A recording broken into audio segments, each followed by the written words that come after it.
తిరుమల హుండీ దొంగ రవికుమార్ను ధర్మారెడ్డి బ్యాచ్ పీల్చి పిప్పి చేసింది. చెన్నై టీటీడీ ఇన్ఫర్మేషన్ సెంటర్లో రవికుమార్తో సెటిల్మెంట్ చేసుకున్నారు.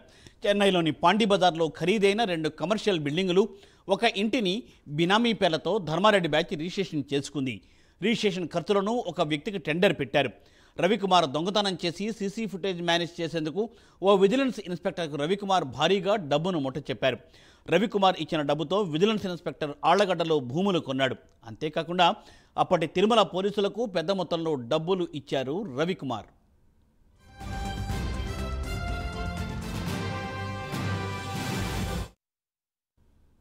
లోక్ అదాలత్లో కేసు రాజీ చేసుకున్న విజిలెన్స్ అధికారికి కూడా ముడుపులు ఇచ్చినట్లుగా సమాచారం.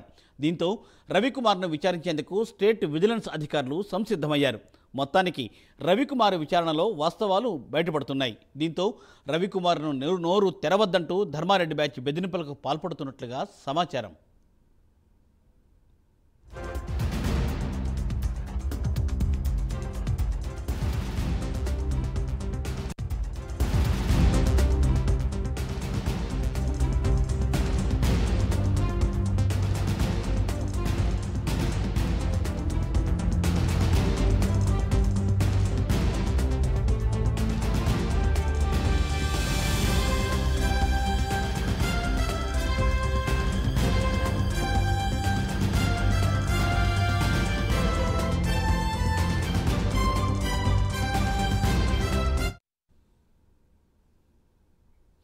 తిరుమల హుండీ దొంగ రవికుమార్ను ధర్మారెడ్డి బ్యాచ్ పీల్చి పిప్పి చేసింది. చెన్నై టీటీడీ ఇన్ఫర్మేషన్ సెంటర్లో రవికుమార్తో సెటిల్మెంట్ చేసుకుంది ఈ బ్యాచ్. చెన్నైలోని పాండీ బజార్లో ఖరీదైన 2 కమర్షియల్ బిల్డింగులు, ఒక ఇంటిని బినామీ పేర్లతో ధర్మారెడ్డి బ్యాచ్ రిజిస్ట్రేషన్ చేసుకుంది. రిజిస్ట్రేషన్ ఖర్చులను ఒక వ్యక్తికి టెండర్ పెట్టారు. రవికుమార్ దొంగతనం చేసే సీసీ ఫుటేజ్ మేనేజ్ చేసేందుకు ఒక విజిలెన్స్ ఇన్స్పెక్టర్ రవికుమార్ భారీగా డప్పు మూట చెప్పారు.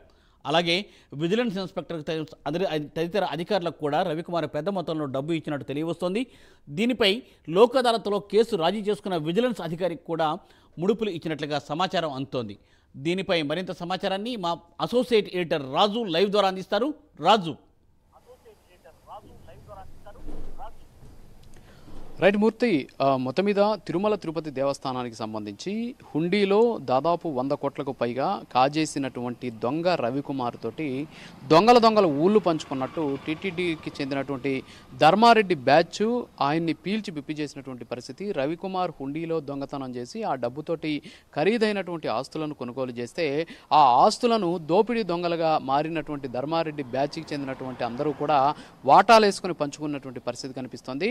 ఎస్పెషల్లీ ఈ అంశం బయటికి రాకుండా ఉండేందుకు తిరుపతిలో, అలాగే చిత్తూరు జిల్లాలో, ఆంధ్రప్రదేశ్లో ఉన్నటువంటి ఆస్తుల జోలికి వెళ్లకుండా వాటిలో కొన్ని ఆస్తులను టీటీడీకి రాయించి చెన్నైలో ఉన్నటువంటి ఖరీదైనటువంటి ఆస్తులను ధర్మారెడ్డి బ్యాచ్ కొట్టేసినటువంటి వైనం తాజాగా వెలుగులోకి వచ్చినటువంటి పరిస్థితి కనిపిస్తోంది. దీనికి సంబంధించినటువంటి సాక్ష్యాధారాలు కూడా ప్రైమ్ న్యూస్ చేజిక్కించినటువంటి పరిస్థితి.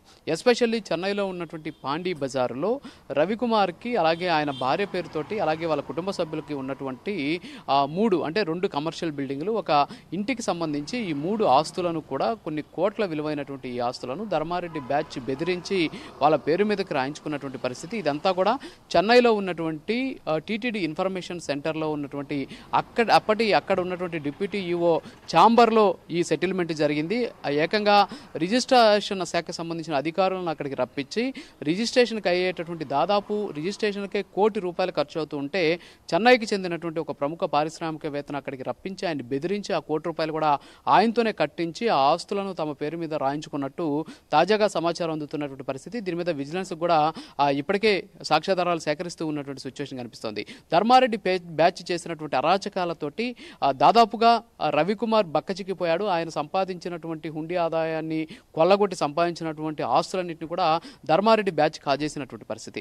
ఎస్పెషల్లీ హుండీలో దొంగతనం చేసేటువంటి సందర్భంలో కొన్ని సీసీ ఫుటేజ్ విజువల్స్ దొరికితే ఆ సీసీ ఫుటేజ్ విజువల్స్ను మాయం చేసేందుకు ఆ సీసీ ఫుటేజ్కి సంబంధించి ఇన్ఛార్జిగా ఉన్నటువంటి ఒక విజిలెన్స్ ఇన్స్పెక్టర్ కూడా భారీగా డబ్బులు ఇచ్చినట్టు తేలింది. అందులో ఆ విజిలెన్స్ ఇన్స్పెక్టర్ ఆళ్లగడ్డ సమీపం, అంటే ఆయన స్వగ్రామం అయినటువంటి ఆళ్లగడ్డ సమీపంలో దాదాపు 40 ఎకరాలకు పైచులకు భూములు కొన్నట్టు కూడా ఇప్పటికే విజిలెన్స్కి సమాచారం సేకరించినటువంటి పరిస్థితి. స్టేట్ విజిలెన్స్ అధికారులు దీని మీద ఇప్పటికే విచారణ జరుపుతూ ఉన్నటువంటి నేపథ్యంలో ఇలాంటి వాస్తవాలను కూడా వెలుగు చూస్తున్నాయి. అంతేకాకుండా విజిలెన్స్ వింగ్లో పనిచేసినటువంటి ఒక విజివ్, అంటే ఆయన తాజాగా బదిలీ అయి వెళ్లారు. సో ఆయన ఆయన మీద కూడా అనేక ఆరోపణలు ఉన్నాయి. అంతకుముందు ఇక్కడ సివిఎండ్ఎస్ అంటే చీఫ్ విజిలెన్స్ అండ్ సెక్యూరిటీ ఆఫీసర్గా పనిచేసినటువంటి ఆయన హస్తం కూడా ఈ కుంభకోణంలో ఉంది. ఆయన చెప్పకుండా ఈ కేసుకు సంబంధించినటువంటి అడుగులు ముందుకు పడవు కాబట్టి సో ఆయన హస్తం కూడా ఉందని చెప్పడం జరుగుతుంది. ఇప్పుడు ఆయన ఒక జిల్లాకి ఎస్పీగా బదిలీ అయినటువంటి పరిస్థితి. సో ఆయన ప్రమేయం మీద కూడా ప్రస్తుతానికి అనేక అనుమానాలు వ్యక్తమవుతూ ఉన్నటువంటి సిచ్యువేషన్ కనిపిస్తుంది. అంతేకాకుండా దొంగ రవికుమార్ తోటి లోక్ అదాలత్లో రాజీ చేయించుకున్నటువంటి ఏవీఎస్ఓ కూడా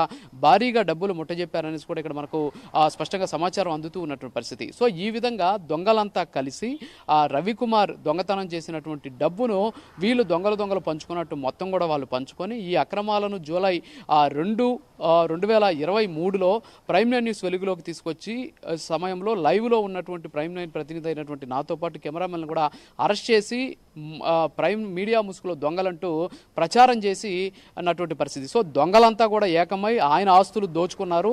తిరుమల వెంకటేశ్వర ఆస్తులను రవికుమార్ దోచుకుంటే రవికుమార్ ఆస్తుల్ని ఈ ధర్మారెడ్డి బ్యాచ్ దోచుకున్నటువంటి పరిస్థితి. కానీ ఆ వ్యవహారాన్ని అంతా కూడా బయటపెట్టినటువంటి ప్రైమ్ నైన్ న్యూస్ మీద అలాగే ప్రైమ్ నైన్ ప్రతినిధుల మీద బురద జల్లినటువంటి సిచ్యువేషన్. సో ఎప్పటికైనా సరే నిజంలో నిజాయితీ ఉంటుంది, నిజాయితీ ఉన్నటువంటి నిజం ఎప్పటికైనా సరే బయటపడుతుంది అనే దానికి సజీవ సాక్ష్యంగా ఇప్పుడు ఈ ధర్మారెడ్డి బ్యాచ్ అరాచకాలన్నీ కూడా బయటపడుతున్నాయి.